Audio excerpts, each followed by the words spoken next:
Hey everyone, welcome to Sociastrology. Thank you so much for joining me for another episode.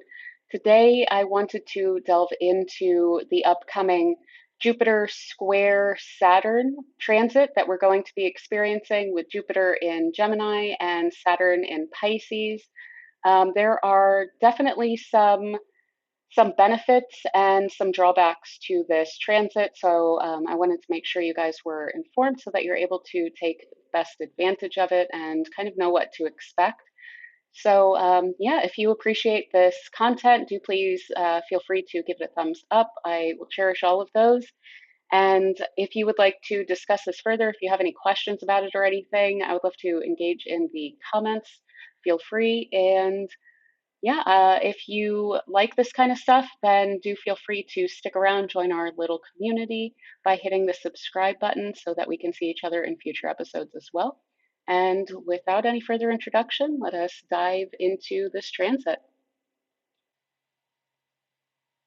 Okay, so I have here the 10th of July when I am recording this. When we're looking at the charts, I'm going to have this just stay at 0 Aries on the rising sign so that Saturn will stay in this general area and Jupiter will stay in this general area. That way, our brains are not being hurt by these two jumping all over the chart since we're not using houses anyway. So, some of the things that we can kind of expect here, I want to go into, and then what we'll do is we'll look at the dates of this transit. It's going to last about a year, but we'll get into some of those dates. We'll also look at the extent to which these planets will be moving. Eventually, they will be moving into other signs. So I want to show you that.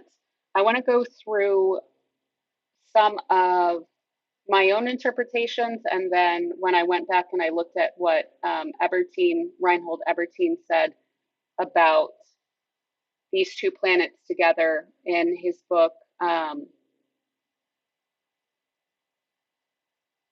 Combination of Stellar Influences. And then I want to get into some of the historical examples. I went and I looked at the past 4 times that we have had Jupiter in Gemini squaring Saturn and Pisces. And what I found was it was a lot of what I expected, but it was a lot stronger than I expected. I apparently have been going into this aspect expecting it to be less of a heavyweight than what it is for whatever reason. You know, I saw it coming up, and it hasn't been worrying me, weirdly enough, despite the fact that all of my personal planets, from the sun to the rising sign to the node to all of the inner planets from Jupiter inward in my chart, are all in Pisces and Gemini. So I'll be getting hit up by this, but that's a square that I'm quite comfortable with between Gemini and Pisces. So it's one that doesn't worry me. I would certainly recommend that you not worry about it too much either. It's a very, of all of the squares, this is one that's a lot more cooperative and looking for productive outcomes that are win-win, you know. And considering the fact that we're dealing with Jupiter and Saturn, which both of them I actually consider quite even-handed planets, especially with Saturn and Pisces. I don't think that on a personal level this is much to worry about. It's on the geopolitical level and the domestic political level that this is going to be really, really fascinating. One thing I do want to kind of get out of the way is what I've been expecting from this is I'm expecting this to play out in a way that is annoying economically. I wouldn't say a crash at all, but because we've already been dealing with some signs of recession as people, like as regular people, we've all been experiencing this, you know, obviously the rich have not. I expect for there to be more of an impact of the reality of the economic situation upon those who have been making out like bandits. I also would expect to see inflation, sadly, not become a non-issue during this time. Let me put it that way. I don't really see it falling back much because of the fact that inflation is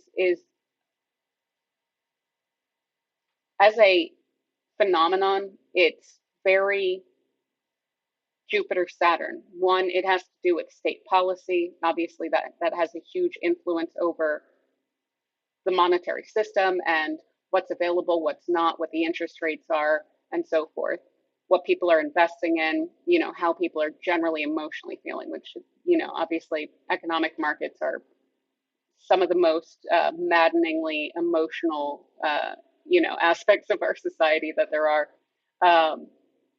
So inflation being the rising of prices represented by Jupiter, and that in turn causing a restriction of being able to buy represented by Saturn is just, it's too perfect of an analog. And that, I think, is something that you'll be hearing from other astrologers too, as they start to discuss this aspect coming up. Is probably, it looks, just on the face of it and knowing what we know about what's going on in society right now, it looks like an annoying economy, But one thing, putting this into the context also of what we saw with the US natal return and everything, this looks to me like, one thing with Jupiter Saturn and a hard aspect is it can bring that which is, up on high in a manner which is not fully justified. It can bring that to its knees, as we have seen in the past with this, and we'll go through that.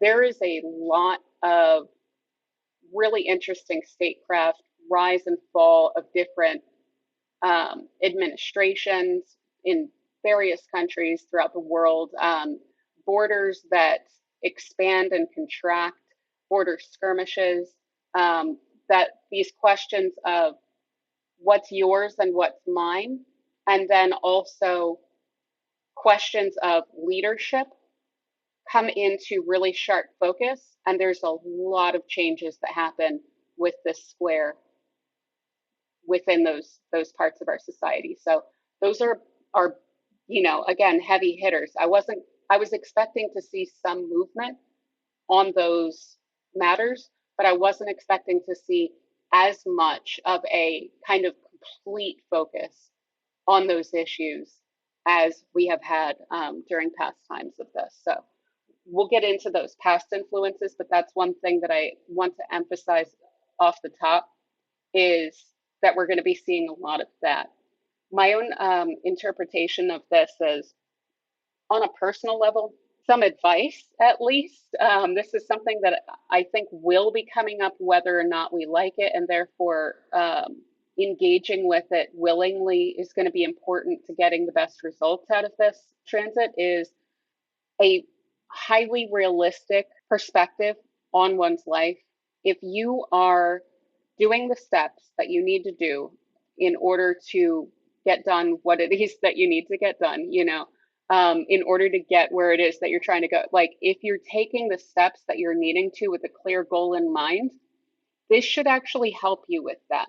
Now, if the goal that you have in mind, and this is something that has come in sharply with my own life recently, if the goal you have in mind is really not suited for you, and you freaking know it, then things will probably get in your way in a very obvious way.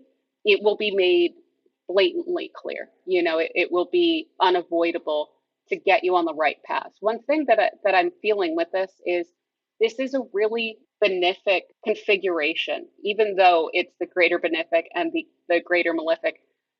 In this context, Saturn is actually ruled by Jupiter. So Saturn is in Jupiter's sign. Saturn is basically, it's not being very jerky in the sign. It's simply not going to be. And we've seen that. Again, like I said, I have a bunch of Pisces. Saturn's been going all over my Pisces planets, and it's really been quite okay. This isn't really anything to be scared of. The only thing is that, again, if you are in a position you're taking for granted and you're taking advantage of in a way that is harmful generally, then you're going to have some issues with this. That's what this is going to be trying to address. Getting people on track, making sure they're taking the steps needed in order to accomplish what they're trying to accomplish. And then those who are getting in the way of, say, progress or large forces that are necessary in a kind of world historical concept, those will be gotten out of the way in pretty shocking ways. One thing that I was expecting with this was kind of a slowdown in energy. These are big planets, and they do take a while to move, and Saturn has to do with time. I would say that that is wise on a personal level, but what I actually saw when I went back and did the historical research about what has played out within the context of these mutable signs, which are a bit quicker, there's actually huge forces that are getting moved really quickly. So again, there's a bit of a stunning energy with this that you wouldn't quite expect absent, Uranian influence, essentially. So we'll see that also pop in a bit more. Uranus is pretty much going to stick around here and not get too involved in any of this and these planets until well into next year. There's a major interplay, as I kind of alluded to, with the concept of inflation, an interplay between expansion and restriction. So there can be a zero sum energy here, again, with expansion and contraction. One kind of implies the other in a situation of a grab, essentially. One thing I saw was a lot of border movements, changing of borders, changing of political leadership, and skirmishes over borders and things like this. So grabbing something from someone else and making it yours, it makes you bigger, but it makes them smaller. And there's then a bit of a tension and a challenge between that. So that is something that we will probably see come up. Issues around resources that when you take them, you're taking them actually from someone else. So someone else is losing. Win-lose situations are definitely implied here, especially on these kind of global levels. I'm going to try and focus a bit on the personal side of this, of how you can take advantage of this, because that energy will be there. But this is a huge, like, heavyweight geopolitical transit. Efforts that are made are favored here. Again, taking the steps, putting in the effort. If you put in hard work, it's probably going to be rewarded by this aspect. There's also a potential here for really great strides, as well as increased maturity by the end of this aspect. These are things that it's basically going to be conferring. Is you can look at your life a year from now and feel like it's almost unrecognizable. Like, geez, it seems like a huge leap that I took in this past year. But the day to day of it will be feeling like I'm just getting done what I need to get done right now, step by step by step. And by the end of this, there's a work ethic involved here, an effort ethic, that it's going to instill that will be really useful and will lead to a great deal of maturity, especially with Saturn in Pisces, does represent a level of maturity that's somewhat unsurpassed. It is the kind of sign of the elder. This is the last sign, and it is the planet of maturity and that which you gain out of experience. There's going to be a lot of that here. But again, there's this kind of interplay between the step-by-step daily task, Jupiterian, Gemini, energy down here, interplaying with this very mature, long view energy of Saturn and Pisces. Some things that we can expect, I've also kind of alluded to, changing statesmen, changing leaders in various countries all over the world, making and breaking of treaties. So agreements that are made on a bilateral or multilateral level, there's going to be a lot of those made and a lot of them broken. Geopolitical matters are going to be taking center stage. There's going to be probably a lot more state works, new debt relief programs. There could be state intervention within society for the effort of guiding society. generally. So we should see a lot of that as well. One thing that came up during a previous instance of this was Medicare and Medicaid were passed. We will also see not only diplomacy, but potential conflict against or between states. So when I was looking at some of the past periods, there were conflicts between countries. They usually had to do with border things. So we see Rhodesia trying to claim independence in an interim period, which is interesting, of the last one where they kind of went out of sign. And I was like, from September through November of 1965, I'm going to consider this aspect off. Like, you know, it was on pause basically. And I think it was during that period that Rhodesia claimed, independence. If you're not familiar with Rhodesia, it was basically a completely insane and extraordinarily racist, white supremacist state that was created. I think it was within Zimbabwe for a period of time, and basically everyone was like, "Wow, that's really gross. Let's not deal with that." And of course, the way that it was reacted to once the aspect came into focus again was there was a huge effort by the UN and various countries to collectively not trade with Rhodesia and to have a trade embargo and so forth to basically shut the problem down. There is a social justice thread with this aspect as well. So we should be seeing, like I was saying, where it's like if something is up on high and it's not justified, it can be brought to its knees. But otherwise, this is a very fair and a very even handed transit. We also have severed ties, which do pop up during this transit as well. And I am curious as to how that's going to play out for the EU and for NATO, hopefully not straight up the US, but we might see some countries kind of deciding to split from some organizations that they have previously aligned themselves with. So some realignments are implied with this aspect as well. Now, as far as what Reinhold Ebertin said about this combination, he emphasized on the good side patience, perseverance, hard work, a sense of purpose, the stubborn pursuit of plans, sense of duty or integrity, self-confidence, philosophical thinking, diplomacy. This is I have only been able to get this book in German, so this is my own translation, and my German is only pretty good, but that's definitely what he was referring to. So again, you can see this kind of putting in the effort, being good and right, basically just kind of if you do the right thing, then this should really favor you. Some of the types of people that are represented, according to Ebertin, legal scholars, pastors, administrative officials, and politicians. Some of his advice was to realize your goals with patience and seclusion. Again, like I was saying, with step by step on the daily level, put in that step by step energy, and then you should be able to see huge results when you look back at the end of this transit. He has kind of a seclusion oriented view of this because of Saturn.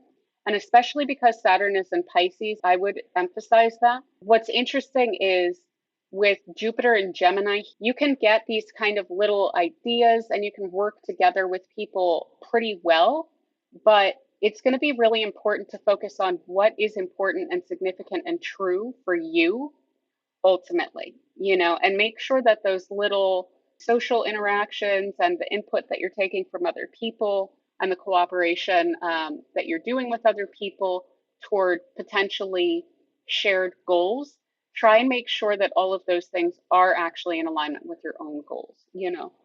So one thing he said, and this was my translation, which is definitely like weirdly childish, but like be happy about separation. So like happy separations, and then being comfortable with being alone and loneliness. So if you don't have a lot of people in your life or whatnot, And you tend to say self-flagellate a little bit about that, where you're almost hard on yourself, like there's something wrong with that. I would really, not be cracking the whip. Again, this is not a whip cracking Saturn in Pisces. Just definitely go easy on yourself. And there's no reason that you should have to have a certain amount of influences in your life, especially when society is a little bit weird and wonky, right now. And it's kind of hard to find people who are in alignment with you.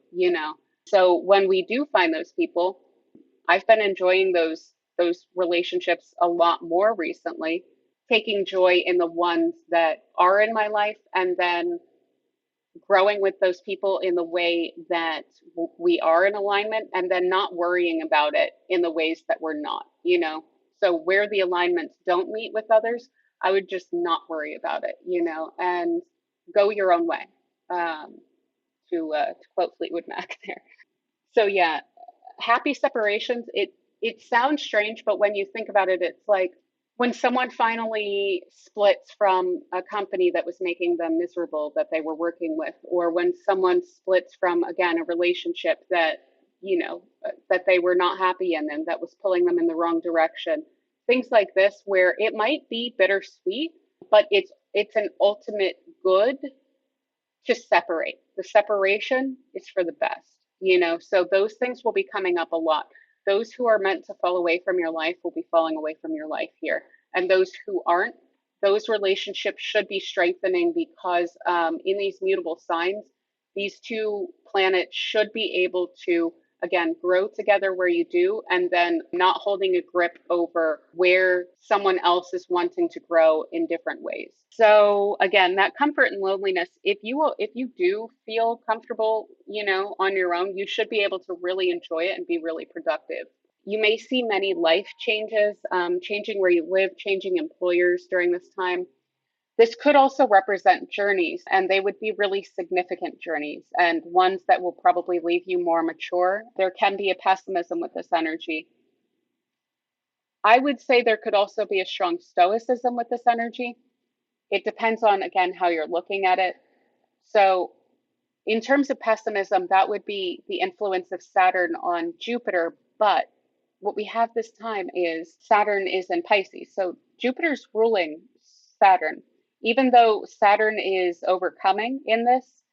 So, Saturn can direct Jupiter to an extent. Saturn is completely willing to ingratiate Jupiter in its interaction here, because it's in Jupiter's house. So while Saturn may be directing the energy, it's almost like, okay, here's a weird little analogy. Imagine that Saturn is a contractor that you're working with on your own home. They're in your home and they're trying to accomplish your goals in your home.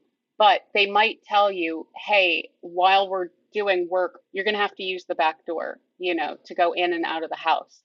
So it is directing the action. It's also deciding, within your budget, what materials are we going to be using? So it does have a level of that directive energy, but it's working at the behest of Jupiter here, and it is trying to accomplish Jupiter's goals. And it also, straight up, in Pisces, likes Jupiter. There's a friendly energy there, from Saturn. So again, it's not a malicious Saturn. I don't think that pessimism will be a huge issue. It's just something that could come up. Now, as far as stoicism goes, I see that a lot more strongly with this, because that's that Jupiterian influence over Saturn. It's Saturn's looking at what's real, and what's real can sometimes be, annoying and not what you're wanting to be real. So what Jupiter can do is, what do I control in this situation? What am I trying to accomplish here? And how can I make those things work together? How can I use what I have to get to where I'm wanting to go? So there could be, again, and there's an effort that goes into it. That's the flavor of realism that I really want to emphasize here. Is it's like it's guided toward a specific goal. It's willing to put in the work. It's not going to be too terribly hard on itself in these mutable signs. And it's going to be flexible enough within these mutable signs to be able to take all of those steps that are necessary. So it should be a huge help on a personal level. He also mentioned potentially damage to buildings. I could see that potentially. That wouldn't be my first thought with this, but I want to mention that he brought it up because he brought it up actually a couple times. I would think that that would potentially have to do more with the size of a building, something to do with that, or the age of a building would come up big time. So any sort of potential maybe aging infrastructure could have issues here because of the effects of time on something that is very large. We will get into the first of four former transits that I wanted to bring up to look back to. So we'll do February 1st, 1788. And we should see it shortly after this time as we're moving in. So we have now Saturn moving into Pisces with Jupiter in Gemini.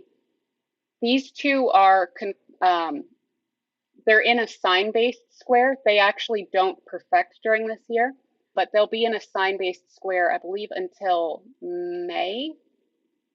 Yeah, until May of this year. So we're talking 1788. Some of the things that popped up during this time: first U.S. permanent settlement outside of the 13 colonies, bringing up issues of expansion and borders and so forth. This is, of course, shortly after independence, keeping that in mind. And this is also coming into the French Revolution as well. So we have that question of leadership and states, as well as the destabilization, the fall of leaders and states that are either anachronistic or no longer serving their purpose, coming up in the French Revolution around this time as well. We also have the first US riots, which is kind of fascinating. I think they were in New York, and they were over the fact that there were people that were robbing graves and then taking the bodies and using them for medical research. Doctors, basically. They were grave robbers for doctors. We also have during this time Maryland and South Carolina becoming states as they ratified the Constitution and were no longer, colonies, but actual states then. We also have the Australian frontier wars with this concurrent sign-based square here. I'm hoping that you're not hearing banging. It's funny because I was like, oh, I don't really know what that has to do with buildings, Evertine. And of course, it sounds like they're, I think, working on the roof right now while I'm doing this episode. But yeah, so that's mostly what I have for 1788. Again, issues of borders and the alliances, Maryland and South Carolina becoming then states officially. Again, riots and conflict with the state over these issues of grave robbers. Those riots lasted for a couple few days until they were put down by the police. And then the Australian frontier wars, again, bringing up questions of borders and expansion. Let's dive into 1847 real quick. We're about to slow way down when I get to 65. So if I'm blowing through these, it's because I won't be for long. So 1847, let's see here. We should shortly have them both in the correct signs. Boom, there we go. So we have, February 1st, 1847, they are in full on in an actual square. That last one was not a square that perfected, that was just a sign-based square. I do want to point that out. And during this time, we have some interesting like organizations pop up and so forth, and some public works. So we have the city or town or settlement or whatever of Yerba Buena in California becomes San Francisco during this time. We have the first relief effort being made to save the Donner Party, who I think at this time had already kind of turned to cannibalism.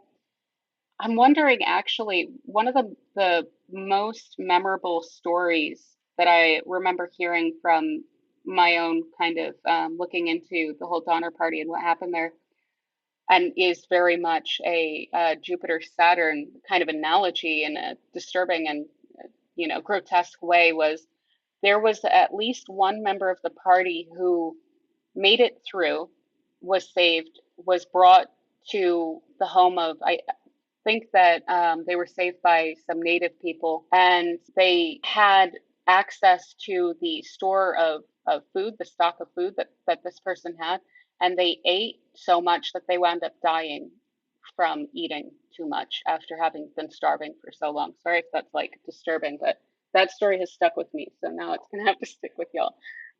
We do have the first public municipal park, which was in England. It's Birkenhead Park.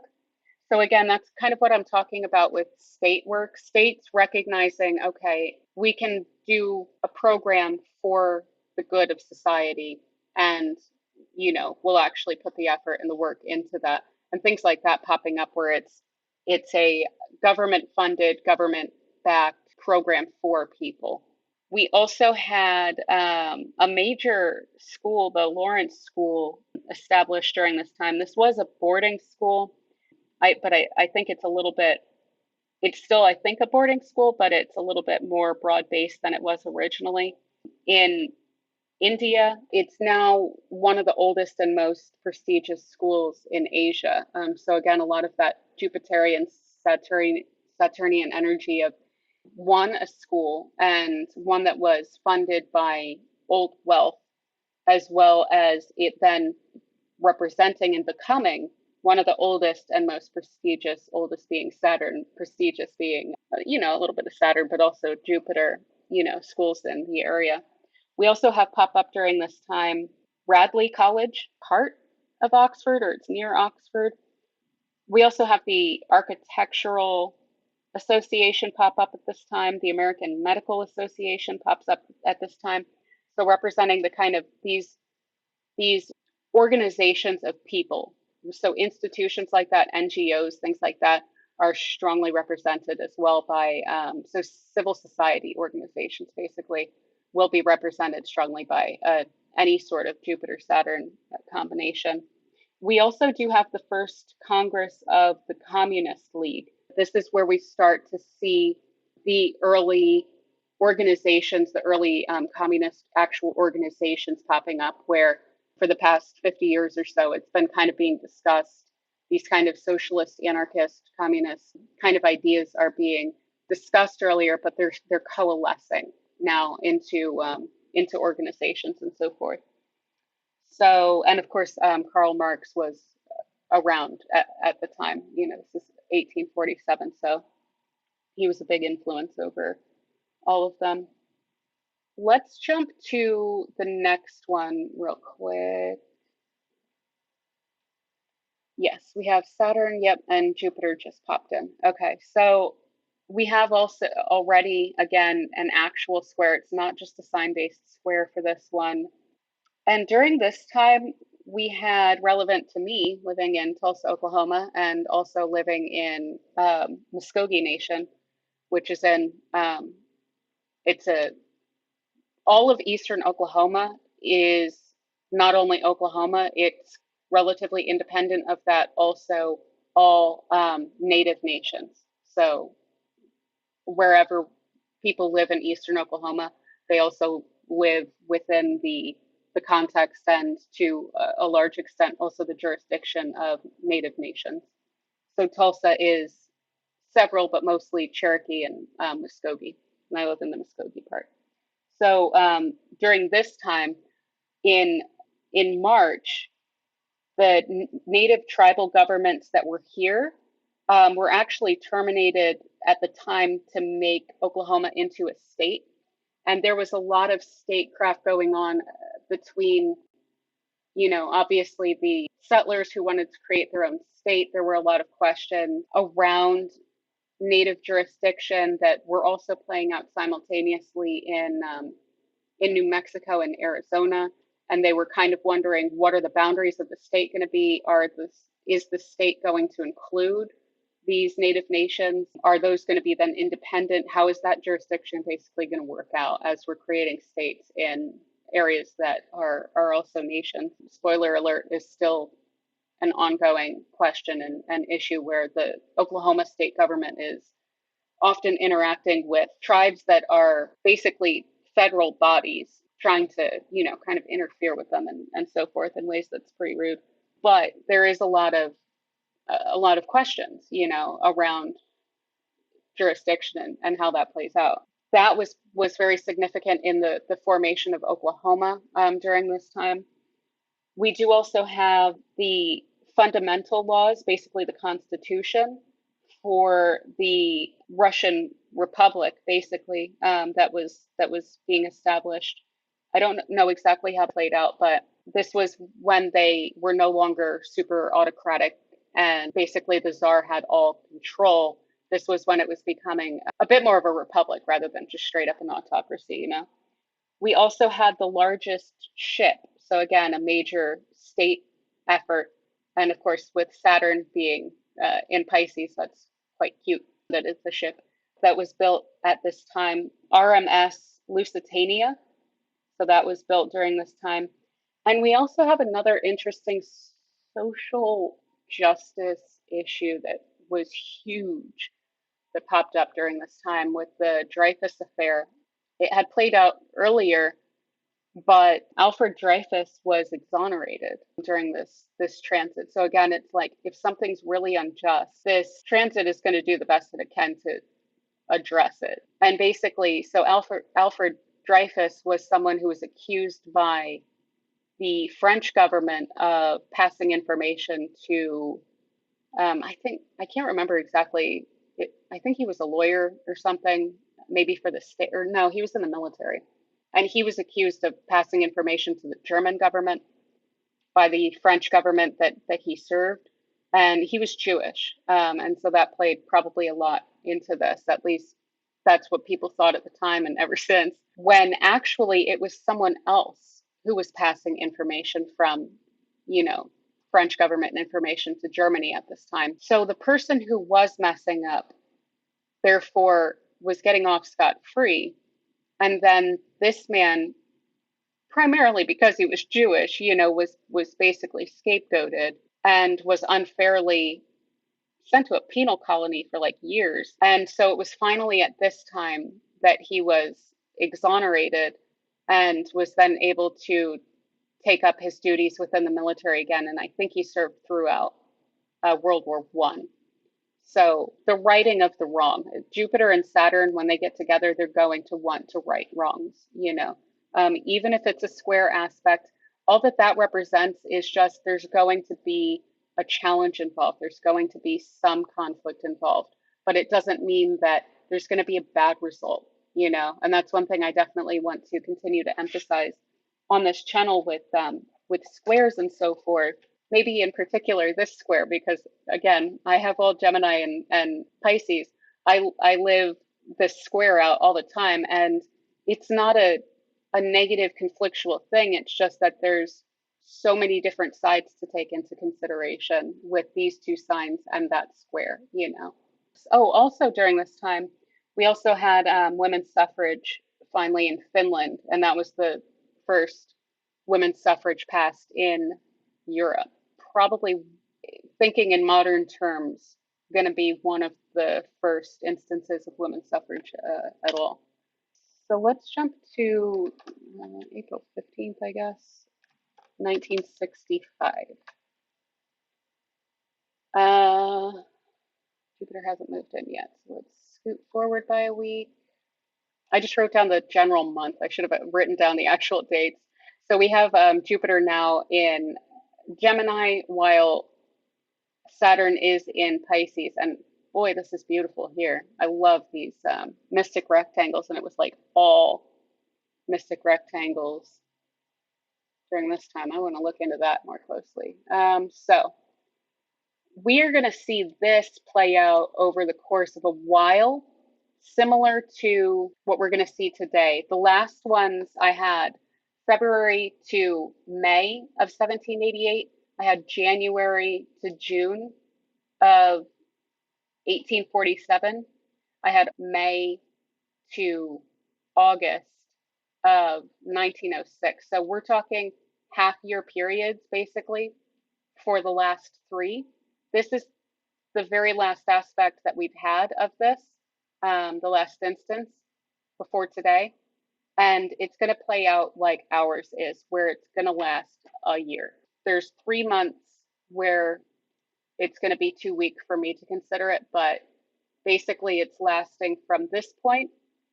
We have May, it's, fully in aspect here. And then, yeah, June, we're still all here. Sorry, I was again getting confused by these planets. That's why I love anchoring this here. Um, we have them still in the same sign. This is why I'm saying, yeah, from September through November, it's out of sign and it's too stretched for me to consider it an aspect. So it will jump back in to Gemini again November. So that's when I'm like, okay, we'll consider it a sign-based square. And then it will continue to play out and go exact as well throughout the first half of 1966. So let's dive in to this because, geez Louise, it's endless. Well, a lot of what I do when I'm talking about the different events that pop up during these different times, I will look at the Wikipedia page for the relevant years. And so I look at year pages on Wikipedia a lot. So I have some barometer of what's a normal amount for certain types of events to happen and the extent to which there was movement regarding states and borders and leadership during this time is really, really crazy. So many different, treaties and alliances made, broken, so many coups. I mean, it is just absolutely crazy. So let's dive into it. And this is kind of precisely how I'm expecting for this coming year to play out. So we have some also really interesting space stuff going on. So I'll mention some of that as well. And there's a point at which I'm hoping that this doesn't mess up the screen. No, it won't. So I'm going to scoot this over here. I'm just going to have to straight up jump into the actual Wikipedia page and not my notes because there's too many. But I do want to hit them all so that, you guys are aware of all the different kinds of things that pop up. So we do have the first space nuclear power reactor during this time. Firsts, biggest, fastest, things like this are also going to pop up with Saturn, Jupiter as well. We also have the first commercial communication satellite launch as well with Intelsat 1. We have the West German Parliament extending the statute of limitations. I mean, come on, statute of limitations is just straight up Saturn. You couldn't have a more Saturn turn of phrase or, set of words than those on the Nazi war crimes. And then, of course, the extension of that being Jupiter and the fact that this is a legal issue being Jupiter for this social justice issue of righting the wrongs of the Nazi regime. So again, West German Parliament extending the statute of limitations on Nazi war crimes. We also have a right-wing junta on behalf of Juan Bosch playing out in the Dominican Republic, and that will lead to a civil war. Also, U.S. troops are going to come and occupy the Dominican Republic during this time. Of course, we see that now in the neighbor of the Dominican Republic in Haiti currently. We have TV Globo, huge media behemoth, was founded during this time, of course, based in Brazil, but it's also the largest producer of telenovelas, which are hugely influential. It's also the second largest behind, I think, ABC. It's currently the second largest television media group. West Germany and Israel establishing diplomatic relations during this time. We also have Boumediene. His revolutionary council ousted Ahmed Ben Bella in Algeria, very significant. We have gosh, I feel like half the time I ruin this pronunciation and I should have it down at this point. Nguyen, uh, I think his name is Cao Ki. So Ki basically was behind, he kind of, I guess, like spearheaded a coup in South Vietnam, basically the last junta after a series of juntas. And this one stuck for a couple of years. And of course, this is playing out in the context of the Vietnam War. We have the Treaty on Basic Relations between Japan and the Republic of Korea, South Korea, addressing relations between the two after there had been a lot of issues, certainly since World War II. We have the Mariner 4 sending back the first photos of Mars. And we also shortly later have my favorite of all of the different space things that we've done, other than maybe that Voyager that's way out there. Venera 3 was launched also during this transit by the USSR, and that one is amazing. If you don't know about it, it was a probe that went to the surface of Venus, took photos of the surface of Venus, and sent them back to us. So these are the only photos that we have of the surface of Venus because it's so gaseous. But it's just incredible to me that they were able to accomplish that in 1965. So that also took place. So we got our first photos of Mars, as well as our first and still only photos of the surface of Venus. The photos of Mars was a flyby at this time. So we also have King Constantine II, kind of ridiculous king in Greece, dismissed the government of Papandreou. We have the Maldives claiming independence from the UK. We have the doubling of the draft. So again, that increase by Jupiter, which is restricting the freedom of twice as many people, as people are increasingly then being drafted into a conflict with another state. We again also, I don't know if I mentioned this, the Social Security Act of 1965, which instituted Medicare and Medicaid. So again, those public works from the state.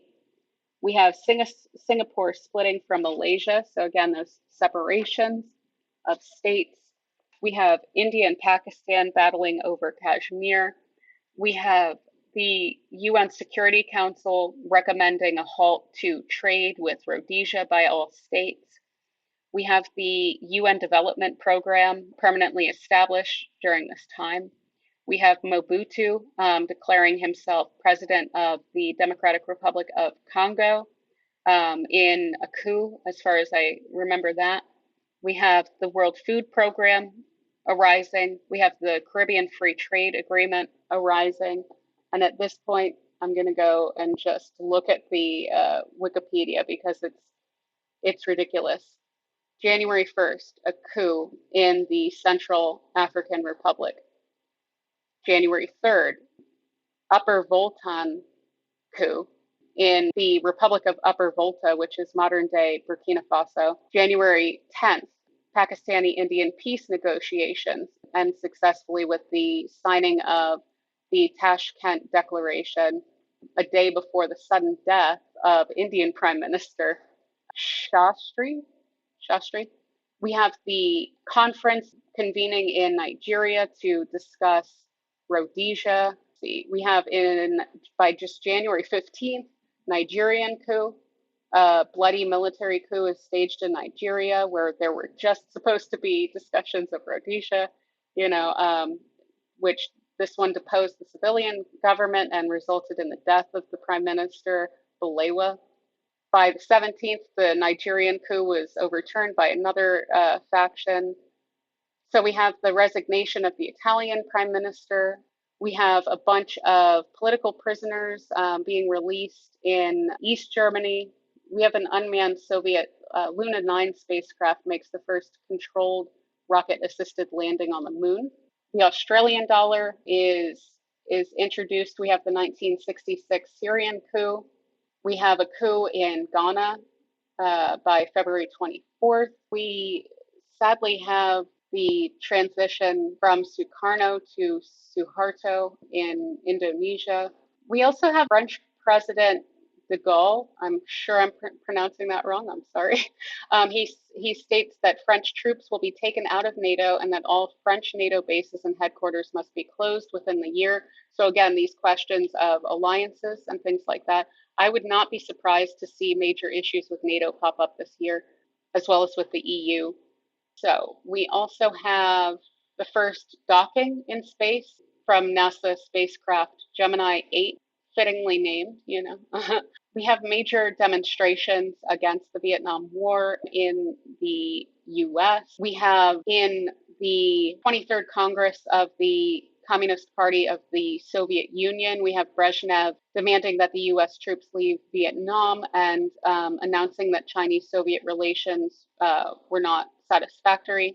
So we also have the first space probe to enter orbit around the moon with the Soviet Union's Luna 10. There's all sorts of elections, like snap elections and stuff that I'm skipping over here, but we have the Indonesian army demanding that the country rejoin the UN. We also have the UK asking the Security Council for authority to use force to stop oil tankers that violate the embargo against Rhodesia that I mentioned earlier. There are protests in South Vietnam amidst the war over the fact that the new government did not set a date for free elections. And we have now Brezhnev becoming the general secretary of the Soviet Union and leader of the Communist Party. So the inauguration of the kind of Brezhnev era. We have the Kenyan, this I found so fascinating. The Kenyan vice president, Oginga Odinga, resigned. He said that invisible government, quote unquote, was representing foreign interests and basically running the country at that point. And so he decided to head a new party. But that I thought was really interesting and brave of him to resign and point out that it was actually foreign interests that were running Kenya at that point. There's an anti-Nasser conspiracy that's exposed in Egypt. Usually on these yearly pages, I would be running into endless sports stuff and like popular culture stuff and so forth. It's like coup after coup, and it's crazy. We have uniform daylight savings time is finally observed in most parts of North America. Again, agreements about certain issues from states, especially to do with time when we're talking about Saturn. Saturn has a very close relationship with time. Jupiter's going to move into Cancer, so that is also going to be relevant for us because we're going to see the same thing. But for us, Saturn isn't going all the way to the edge of the sign and then turning backward this time, at least. So let's see here. We have more issues with Rhodesia, and then there's a ZANU rebellion after security forces kill 7 Zanla Zimbabwe African National Liberation Army men in combat. So there's now a full-on rebellion against Rhodesia. We have Turkey and Greece intend to start negotiations about the situation in Cyprus. We have Indonesia asking Malaysia for peace negotiations. I don't know why that was hard for me to say. Tens of thousands of anti-war demonstrators again pick at the White House and then rally at the Washington Monument against the Vietnam War. Very fascinating. We also have during this time the Chinese Communist Party issuing the May 16th notice, which marked the beginning of the Cultural Revolution, which is a hugely significant part of Chinese history. So again, questions of what is the state representing, who is the leadership, and why the state intervening in society and culture, and all of those issues popping up around that. We have MLK Jr. making his first public speech on the Vietnam War. We're in May at this point. We have British Guiana achieving independence, becoming Guyana. The Indonesian and Malaysian governments declaring that their confrontation is over. We have the Philippines reestablishing diplomatic relations with Malaysia as well during this time. And now we are kind of coming toward the end of this transit, but just the sheer list of events, it's just endless when you look at these years in Wikipedia. It's so much statecraft, it's so much around negotiations, around treaties, around little conflicts between states over various issues, borders, expansions, contractions. Now, finally, I want to just kind of go over some of the most significant transits that we will be dealing with during this time. Let me bring us first back to today, and then we will just move forward from here. Now, it's mostly during this year of 2024 that we're going to have the biggest aspect to this. We have the 29th of this month. We have Pluto entering the fray. I actually want to change the aspects that I am showing real quick here. Let's do hard aspects and select. What I want to point out here is we have the square from Jupiter to Saturn here, but we also have a semi-square and a sesquiquadrate pattern that we will see pop up sometimes with Pluto during this time. So we have a full-on aspect pattern that is complicating the energy, and it's bringing in an issue of power. Pluto is going to represent sheer power, state power, power of leadership.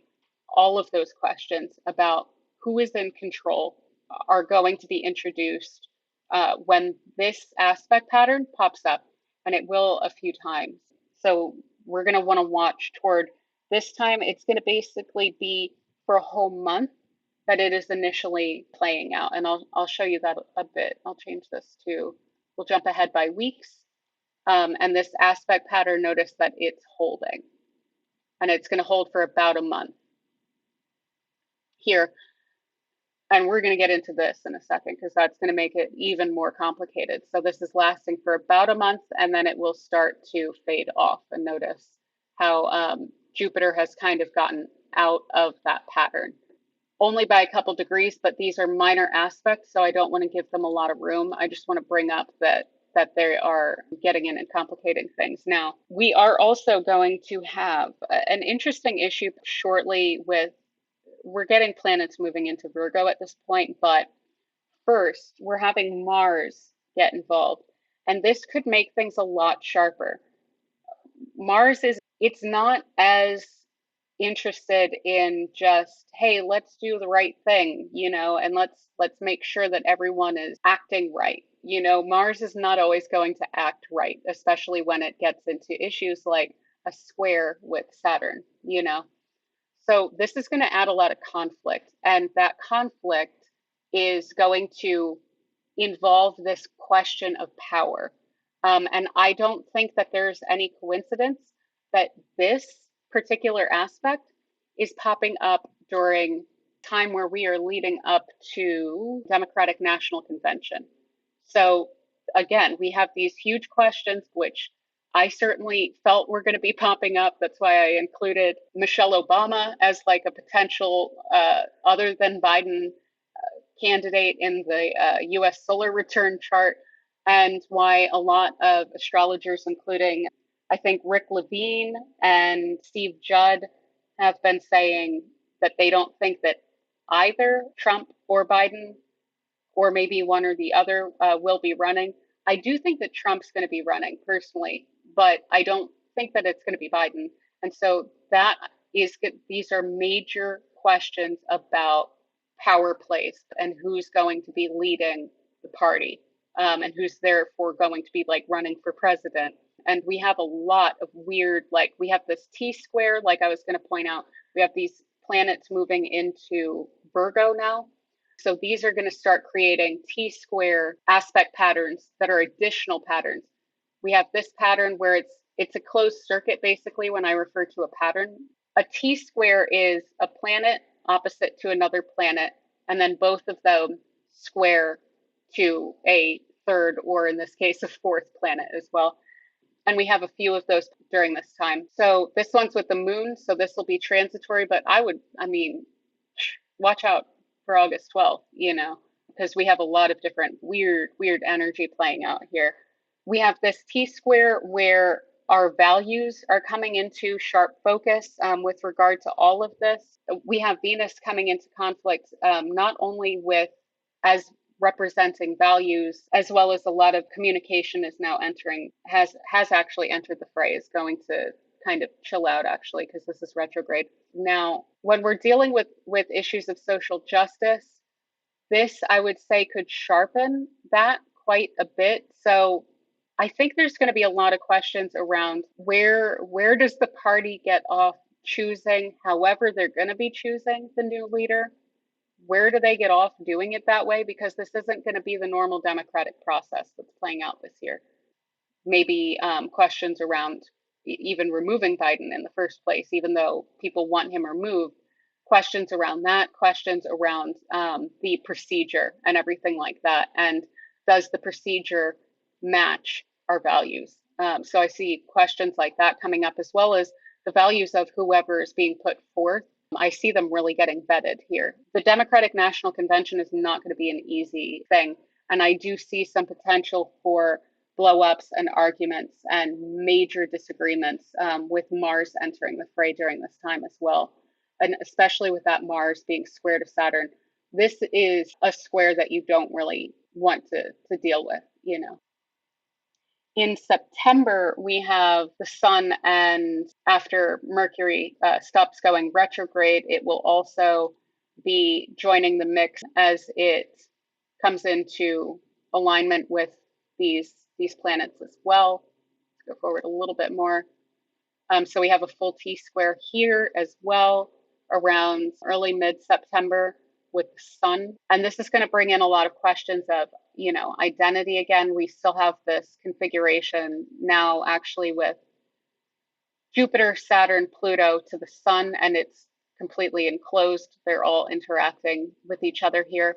This is going to bring in questions of identity. Again, more questions of leadership with the sun being involved, especially with Pluto and the question of them holding power, reflecting the US solar return that we went through, questions about, I think, the direction of the country, the legitimacy of power, really big questions like this coming up during this time.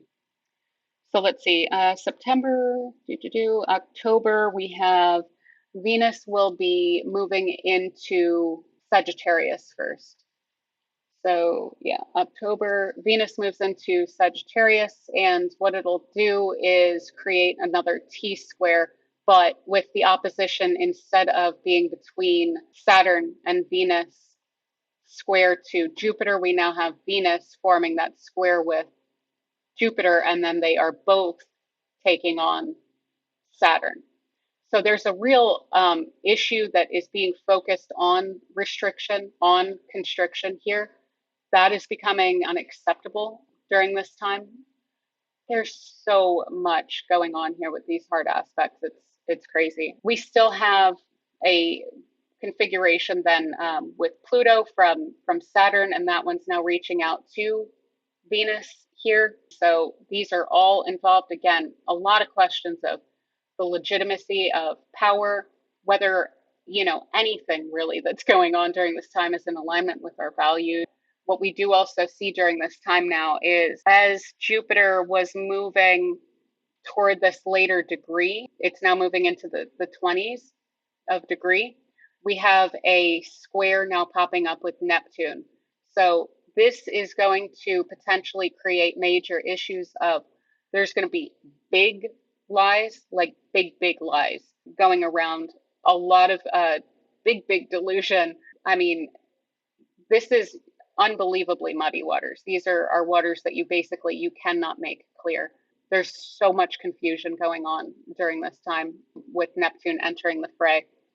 There's potentially a lot of compassion as well, a lot of really feeling like that may be why we're feeling again like this restriction is becoming unacceptable because of compassion for people that maybe are being most hurt by it, So what do we have next? November, we have Mercury then entering also Sagittarius here. So that's going to join in on the T-square action that we're getting here. We now have both Jupiter and when Jupiter goes retrograde, we have them both in retrograde throughout this period. So that's also worth noting because that means that they're stronger then. Oh, one thing I want to point out about Mercury here is that it's going to go retrograde. See, it stations on the 25th. It's going to stay in Sag for a while. It's going to stay in Sag from early November all the way through December as well. And it won't move out until January. January has a rough configuration popping up with Mars, I wrote. So let's see that play out. Yes, okay. So we now have, remember that aspect pattern that I pointed out with Pluto? That same aspect pattern is now playing out with a sesquiquadrate, a semi-square, and a square between Jupiter and Saturn. That's now playing out with Mars.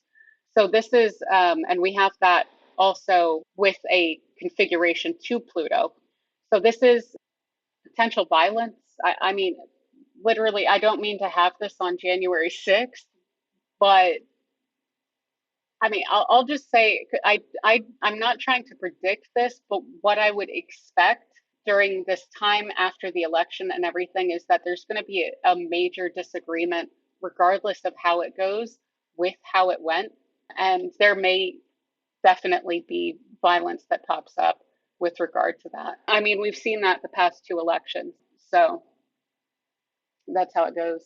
You know, in 2016, there were a huge amount of demonstrations in Washington, and then obviously in 2021 there was the January 6th situation and everything like that. So I definitely see more along those lines coming during this time. As these planets move into, that looks fun, right?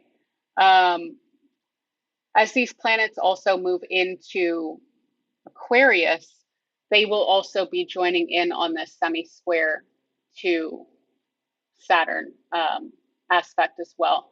Now, we've already had Venus move through. I actually missed that. When exactly is that? That will be in early December, so that will be contributing to this major disagreement about questions of identity and power and the legitimacy of all of that around questions of specifically leadership with the sun being involved. But yeah, so then when the planets then move into Aquarius, we will see this aspect forming with them as well.